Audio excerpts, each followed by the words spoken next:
अस्सलामुअलैकुम, मैं हूं अमजद उमर रांझा। एक और lecture chapter number 15 homeostasis second year biology के साथ।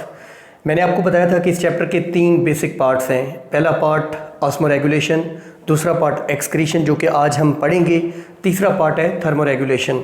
तो हमारा आज का जो टॉपिक है हम उसकी तरफ चलते हैं। एक्सक्रीशन। एक्सक्रीशन क्या होता है? बॉडी के अंदर मेटाबॉलिज्म होता है, केमिकल रिएक्शंस होते हैं, बायोकेमिकल रिएक्शंस होते हैं। उस बायोकेमिकल रिएक्शन या मेटाबॉलिज्म के दौरान बहुत सारे वेस्ट प्रोडक्ट्स बनते हैं जो कि अननेसेसरी फॉर द बॉडी होते हैं, जो बॉडी के लिए चाहिए नहीं होते हैं और बॉडी के लिए टॉक्सिक होते हैं। मेनली नाइट्रोजनस वेस्ट, जो नाइट्रोजन के बने हुए वेस्ट हैं जैसा कि अमोनिया, यूरिया, यूरिक एसिड, इनको बॉडी से रिमूव करना, एलिमिनेट करना, इनको बाहर निकालना बहुत ज़रूरी होता है। इस प्रोसेस को एक्सक्रीशन कहते हैं। हम डिफाइन कर सकते हैं elimination of waste metabolites, elimination या removal of waste metabolites, elimination of waste metabolites. Metabolite anything which is produced during metabolism and which is waste in nature, byproduct है, waste है, ज़रूरी नहीं है बॉडी के लिए। Elimination of waste metabolites mainly of nitrogenous nature, ख़ास तौर पे जो नाइट्रोजनस नेचर के मेटाबोलाइट्स हैं या वेस्ट प्रोडक्ट्स हैं उनको बॉडी से एलिमिनेट करना एक्सक्रीशन कहलाता है। एक्सक्रीशन के बाद हम डेफिनेशन के बाद हम देखेंगे एनिमल्स के अंदर कौन कौन से एक्सक्रीटरी प्रोडक्ट्स हैं। देखिए, एनिमल्स जो फूड लेते हैं उसमें 4 मेन प्रोडक्ट्स होते हैं, 4 मेन चीज़ें होती हैं। एक कार्बोहाइड्रेट्स होते हैं जिनको हम सिंपली कार्ब्स भी कहते हैं, प्रोटीन्स होती हैं, लिपिड्स होते हैं और न्यूक्लिक एसिड्स होते हैं यानी डीएनए और आरएनए। ये 4 चीज़ें फूड के ज़रिए ली जाती हैं। जब ये चीज़ें एब्जॉर्ब हो जाती हैं तो लिपिड्स और कार्बोहाइड्रेट्स के मेटाबॉलिज्म के दौरान जो वेस्ट प्रोडक्ट पैदा होते हैं वो कार्बन डाइऑक्साइड और वाटर होते हैं। ये वेस्ट हैं, इनको बॉडी से एलिमिनेट किया जाता है, वाटर को स्वेट के ज़रिए, यूरिन के ज़रिए, जबकि कार्बन डाइऑक्साइड को रेस्पिरेशन के ज़रिए। प्रोटीन्स और न्यूक्लिक एसिड्स के मेटाबॉलिज्म के दौरान जो वेस्ट प्रोडक्ट्स बनते हैं वो अमोनिया है, यूरिया है और यूरिक एसिड है। ये इंतहाई टॉक्सिक है बॉडी के लिए। अगर ये बॉडी फ्लूइड्स के अंदर एक्यूमुलेट हो जाए तो ये बॉडी के लिए बहुत ख़तरनाक हो सकते हैं, इसलिए इनको रिमूव करना बहुत ज़रूरी है। तो इनकी रिमूवल के लिए हमने कहा कि जो वेस्ट मेटाबोलाइट्स हैं, ख़ासतौर पर नाइट्रोजनस नेचर के, ये जो 3 हैं, अमोनिया, यूरिया, यूरिक एसिड, इनको बॉडी से रिमूव करना एक्सक्रीशन कहलाता है। अब हम देखेंगे एक्सक्रीशन इन प्लांट्स, उसके बाद हम देखेंगे excretion in animals.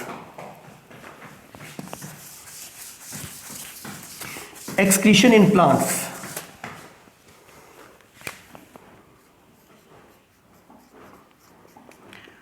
Excretion in plants, plants के अंदर कौन कौन से एक्सक्रीटरी प्रोडक्ट्स हैं, प्लांट्स के अंदर कौन कौन से वो वेस्ट प्रोडक्ट्स हैं जिनको रिमूव करना बहुत ज़रूरी है। ऑक्सीजन जो कि फोटोसिंथेसिस का एक बाई प्रोडक्ट है। फोटोसिंथेसिस जब होती है तो ऑक्सीजन बाई प्रोडक्ट के तौर पे बनती है। ये एक्स्ट्रा है, ये वेस्ट है, इसको रिमूव करना बहुत ज़रूरी है। प्लांट्स ऑक्सीजन को रिमूव करते हैं रेस्पिरेशन के दौरान। कार्बन डाइऑक्साइड जो कि रेस्पिरेशन का बाई प्रोडक्ट है, वेस्ट है, जो कि प्लांट्स या तो फोटोसिंथेसिस में यूज़ कर लेते हैं या फिर स्टोमेटा के ज़रिए ट्रांसपायरेशन के अमल स्टोमेटा के ज़रिए गैसेस एक्सचेंज के दौरान बॉडी से रिमूव कर। तीसरा जो वेस्ट प्रोडक्ट है वो है वाटर, जो कि फोटोसिंथेसिस और रेस्पिरेशन दोनों का बाई प्रोडक्ट है। ये भी एक वेस्ट प्रोडक्ट है, इसको भी प्लांट्स रिमूव करते हैं। प्लांट्स के अंदर और बहुत सारे डिफरेंट साल्ट्स जो कि टॉक्सिक होते हैं प्लांट्स के लिए, वो भी बनते हैं जिनको प्लांट्स रिमूव करते रहते हैं। हमें देखना है कि प्लांट्स के अंदर एक्सक्रीशन किन किन तरीक़ों से होती है। बेसिकली प्लांट्स के अंदर मुख्तलिफ स्ट्रक्चर्स हैं जो एक्सक्रीशन के लिए डिवोटेड है या एक्सक्रीशन में पार्टिसिपेट करते हैं। उनमें सबसे पहला है वैक्यूल, वैक्यूल्स।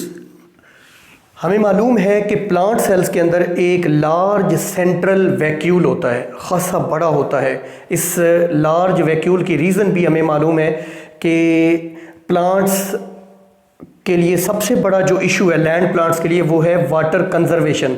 तो वाटर की कंजर्वेशन के लिए उनके अंदर लार्ज वैक्यूल होता है ताकि वाटर स्टोरेज का इशू ना रहे, और दूसरा प्लांट सेल्स को टर्जिडिटी चाहिए होती है, टर्जिडिटी हासिल करने के लिए भी वो वैक्यूल्स के अंदर पानी स्टोर करते हैं। तो वैक्यूल्स के अंदर जो वेस्ट, एक तो यूज़फुल प्रोडक्ट्स इनके अंदर सेव होते हैं, इनके अंदर स्टोर होते हैं, यूज़फुल के अलावा कुछ वेस्ट प्रोडक्ट्स जो कि एलिमिनेट करने हैं बॉडी से, वो भी वैक्यूल्स के अंदर स्टोर कर दिए जाते हैं। एक तरह से प्लांट सेल्स को उन वेस्ट प्रोडक्ट से छुटकारा मिल जाता है। बाज़ औक़ात वैक्यूल्स के अंदर इतने ज़्यादा ये वेस्ट प्रोडक्ट स्टोर हो जाते हैं कि उनके क्रिस्टल्स बन जाते हैं, यानी वैक्यूल्स के अंदर उनके क्रिस्टल्स बन जाते हैं, इतनी ज़्यादा मिकदार में ये एक्यूमुलेट हो जाते हैं। जो एक्सक्रीशन इन प्लांट्स के लिए जो दूसरा पार्ट होता है प्लांट्स के अंदर, या दूसरी जो चीज़ कंट्रीब्यूट करती है वो है लीव्स। प्लांट्स के अंदर लीव्स जो हैं ये भी कंट्रीब्यूट करते हैं। ऐसे लीव्स को एक्सक्रीटोफोर्स कहा जाता है। एक्सक्रीटो का मतलब एक्सक्रीट करने वाले, फोर जो बेयर करते हैं, जो रखते हैं, क्या चीज़ रखते हैं, एक्सक्रीटा रखते हैं, जिसके अंदर एक्सक्रीटा होता है, जिसके अंदर वेस्ट प्रोडक्ट्स होते हैं। लीव्स जो हैं ये आटम सीज़न में फाल कर जाते हैं, मौसम ख़ज़ां में जो लीव्स हैं ये गिर जाते हैं। लीव्स ने चूँकि आटम सीज़न में गिरना होता है, तो जो एक्स्ट्रा वेस्ट प्रोडक्ट्स होते हैं, जो वेस्ट मेटाबोलाइट्स होते हैं, प्लांट्स उनको लीव्स के अंदर स्टोर करना शुरू कर देते हैं, ताकि जब आटम सीज़न में, जब पतझड़ के मौसम में ये पत्ते दरख्तों से गिर जाएंगे तो प्लांट को उन वेस्ट प्रोडक्ट से निजात मिल जाएगी।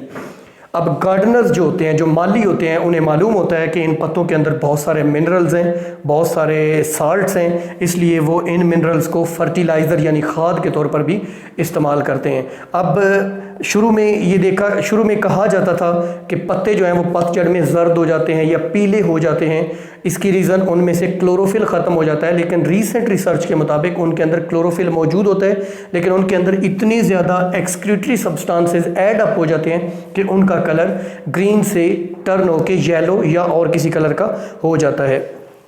प्लांट्स के अंदर जो तीसरे नंबर पे स्ट्रक्चर्स हैं जो एक्सक्रीशन में हिस्सा लेते हैं वो हैं जाइलम सेल्स या जाइलम वेसल्स या डेड जाइलम, जिसको हम वुड भी कहते हैं।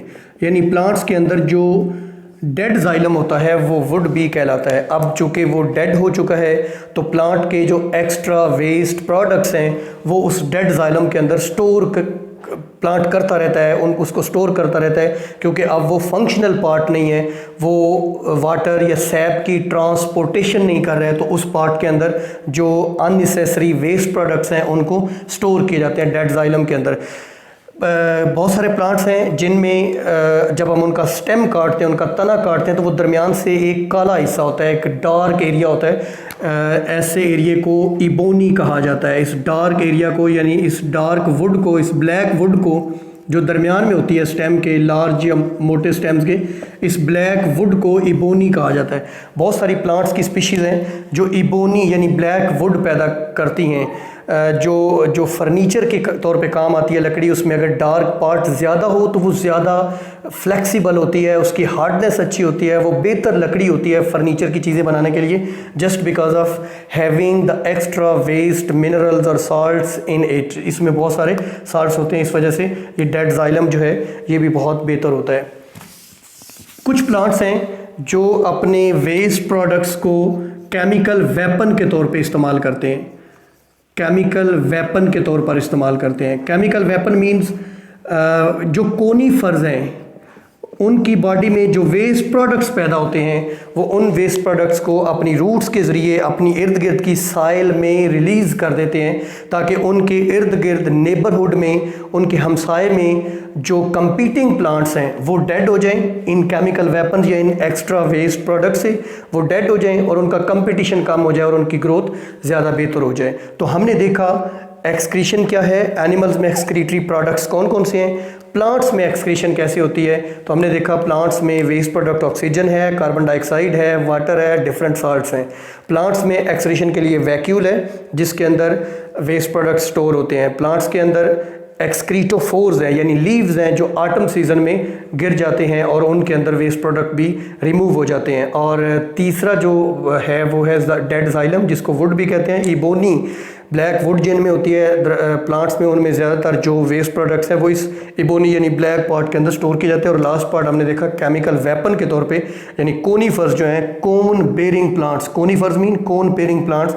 ये पहाड़ों के ऊपर जो प्लांट्स होते हैं जिनके ऊपर कोन्स लगती हैं, ये दरअसल जिम्नोस्पर्म्स हैं। ये इनके नेकेड सीड्स हैं जिनको हम कोन्स कहते हैं, मेल कोन फीमेल कोन। तो कोनीफर लफ्ज़ का मतलब कोन बेरिंग प्लांट्स। तो ये जो कोन बेरिंग प्लांट्स हैं ये अपने उन वेस्ट प्रोडक्ट्स को अपनी रूट्स के जरिए रिलीज़ करके अपने नेबरिंग प्लांट्स को डेड कर देते हैं। हमारा आज का लेक्चर इतना ही था। हम नेक्स्ट टॉपिक के साथ एक्सटिंक्शन इन एनिमल आपके साथ होंगे। बहुत शुक्रिया।